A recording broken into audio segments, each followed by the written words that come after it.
Hi friends, welcome to my channel Neelakanta mimicry. March 22 ఈరోజైతే IPL start అవుతుంది. IPL match అనగానే ఇక బాల్ టు బాల్ బెట్టింగ్స్ అనమాట. మామూలుగా ఉండదు. బెట్టింగ్స్ భయంకరంగా జరుగుతూ ఉంటాయి. ఒక పక్క ఈ బెట్టింగ్ యాప్ ప్రమోషన్స్ మీద సోషల్ మీడియాలో విపరీతమైన ట్రోల్స్ నడుస్తూ ఉన్నాయి. ఎందుకంటే చాలామంది బెట్టింగ్స్ వల్ల యువత ముఖ్యంగా డబ్బులు పోగొట్టుకుంటున్నారు, ప్రాణాలు పోగొట్టుకుంటున్నారు, విలువైన సమయాన్ని పోగొట్టుకుంటున్నారు. సో వీటి మీద తెలంగాణ, ఏపీ రాష్ట్ర ప్రభుత్వాలు కూడా స్పందిస్తూ ఉన్నాయి. ముఖ్యంగా ఇదంతా ప్రపంచ యాత్రికుడు నా అన్వేషణ గురించి చెప్పాలి.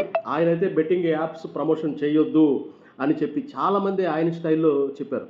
మరి ఇవాళైతే కోల్కతా నైట్ రైడర్స్ అలాగే బెంగళూరు మధ్య మొదటి మ్యాచ్ జరుగుతుంది. ఇది మార్చ్ 22 అనగానే మనం ఒకసారి గుర్తు చేసుకుంటే కరెక్ట్గా 5 సంవత్సరాల క్రితం మార్చ్ 22 ఇదే రోజున అప్పుడు కరోనా టైం వచ్చింది. లాక్డౌన్, ఫస్ట్ లాక్డౌన్ ఇదే రోజు పెట్టారనమాట. మరి బెట్టింగ్స్ బాబులు ఎట్లా దీన్ని చేస్తారో, బెట్టింగ్స్ ఎలా ఆడతారో, వీటి వల్ల ఎన్ని రిస్కులు పడతారో ముందే ఆలోచించుకోండి, జాగ్రత్తగా ఉండండి. మ్యాచ్లా చూసి ఎంజాయ్ చేయండి. బెట్టింగ్స్ వల్ల నాకు తెలిసి పోయే డబ్బులే కానీ వచ్చే డబ్బులు అయితే ఏం ఉండదు. అలాగే ఇప్పుడు తెలంగాణకు సంబంధించి సైబర్ నేరాలకు సంబంధించి ఒక డిఎస్పీ ఆయన కూడా మాట్లాడారు. ఒక ఆయన ఈ తెలంగాణలో అన్అఫీషియల్గా ఉన్నటువంటి బెట్టింగ్ యాప్స్ని మొత్తం బ్లాక్ చేసింది, బ్యాన్ చేసింది ప్రభుత్వం. అలాగే వారికి 133 మంది సుమారుగా ఈ అఫీషియల్గా ఈ బెట్టింగ్స్ నిర్వహిస్తున్న వారికి నోటీసులు కూడా ఇచ్చారు. సో ఇక్కడ బెట్టింగ్ యాప్స్ అనేవి చాలా వరకు క్లోజ్ చేసేసినట్లే. దొంగ జీపీఎస్లు పెట్టుకుని కూడా చేస్తున్నారంట. చాలా జాగ్రత్తగా ఉండాలి. బెట్టింగ్స్ ఆడేవాళ్ళు మాత్రం ముఖ్యంగా యూత్ ఎక్కువ, పెద్ద వాళ్ళకన్నా కూడా యూత్ ఎక్కువగా ఈ వలలో పడిపోతున్నారు.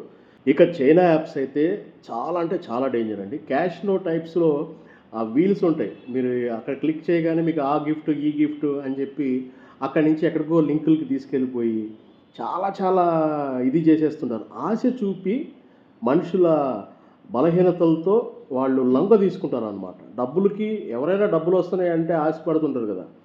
అలా ఆశ పెట్టేసి ఫస్ట్ మీకు ఆ గిఫ్ట్ వచ్చింది, ఫోన్ వచ్చింది, అది వచ్చింది, ఇది వచ్చింది అని చెప్పి ముందు ముగ్గులోకి దిగేలా చేసి ఆ తర్వాత నుంచి ఎడిట్ చేసేసి మోసం చేస్తూ ఉంటాయన్నమాట. చైనా యాప్స్ని మాత్రం నమ్మడానికి వీల్లేదు. మనకి చాలా ఇప్పుడు మనం సోషల్ మీడియాలో ఉంటాం, అవి ఇవి గెలుగుతున్నప్పుడు ఈ చైనా యాప్స్ వచ్చేస్తూ ఉంటాయి.